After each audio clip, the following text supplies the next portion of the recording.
namichatu takkaayyuu nama fuuldura dhaabbatee dubbii godhee hin beeku. Namichi nama beekaadha. Wanni inni beeku garuu dubbii gochuun turre. Kottuu dubbii godhii jedhanii waaman. Paarlaamaa Faransaayitti dubbii godhuu dhaqe. Yeroo dhaquu waan dubbatu sana katabeetii qaaliidhaan of barsiisee dubbachuu dhaqe. Gaafa dhaqee nama dura dhaabbatu garuu wanni inni dubbatu hundumtuuyyuu harkaa bade. Jennaani waan jedhee calqabee hoggaan kaleessa dubbachuudhaaf as dhufu waanan dubbachuuf dhufe anaaf waaqa duwwaatu beekaa. Amma garuu waaqa duwwaatu beekaa jedha.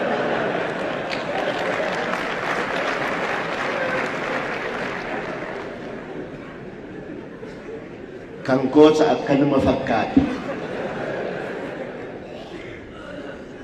Waa'een Oromoo yoo dubbatan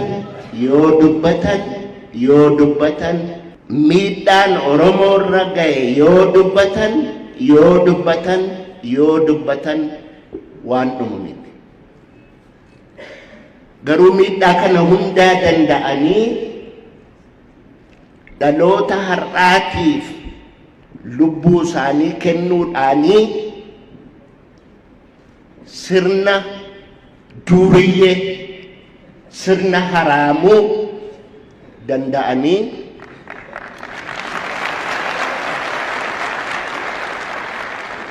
afaanni Oromoos akka as gahu seenaan Oromoos akka badee hin awwaalameen dhabamne gochuudhaaf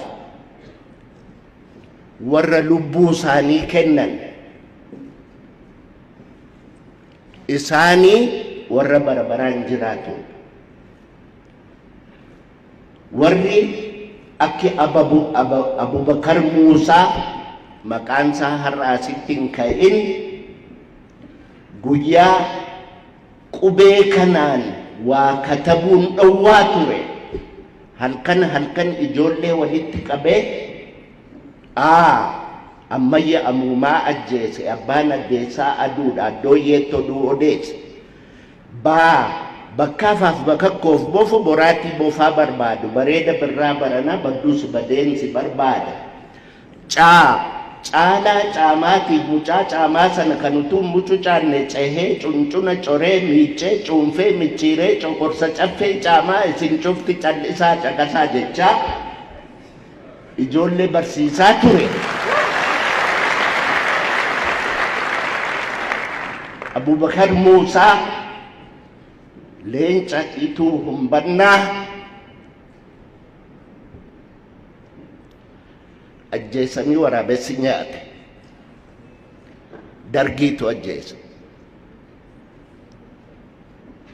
Abubakar Muusaa, Sheek Bakrii Saphaloo warri kun warra ijaajjee ilmaan haraamuutiin mormee qubee isin har'a jettan kana qubee isin akka har'a qoosaatti barattan kana nuyi halkan dukkana keessa dhokannee baran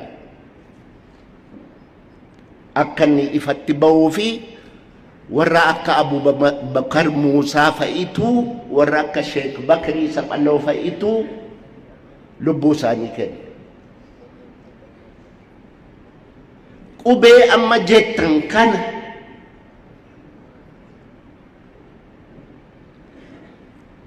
Dr. Hayilee Fidaa ammayyuu Waaqayyo lubbuu isaa lafa qabbanaa haa kaa'u. Hayilee Fidaatu qubee kana fidala isaa akkamitti katabu isa jedhu kitaaba hirmaata dubbii afaan Oromoo jedhu baasee ittiin katabamuun calqaba. Sana dura immoo abbaan Gammachiisfaa Oneesimoos Nasiib fidala Habashaatiin jechaan fidala saabaatiin katabaat turan. So afaanni Oromoo, aadaan Oromoo bu'aa baay'ee keessa darbee as ga'e. Bara Haile Sillaaseetiif bara Dargii namni katabbii afaan Oromoo wajjin qabame hin du'a. Daaluu Baqulee, Saamunaan Qaabatoo, ilmaan Arsii waggaa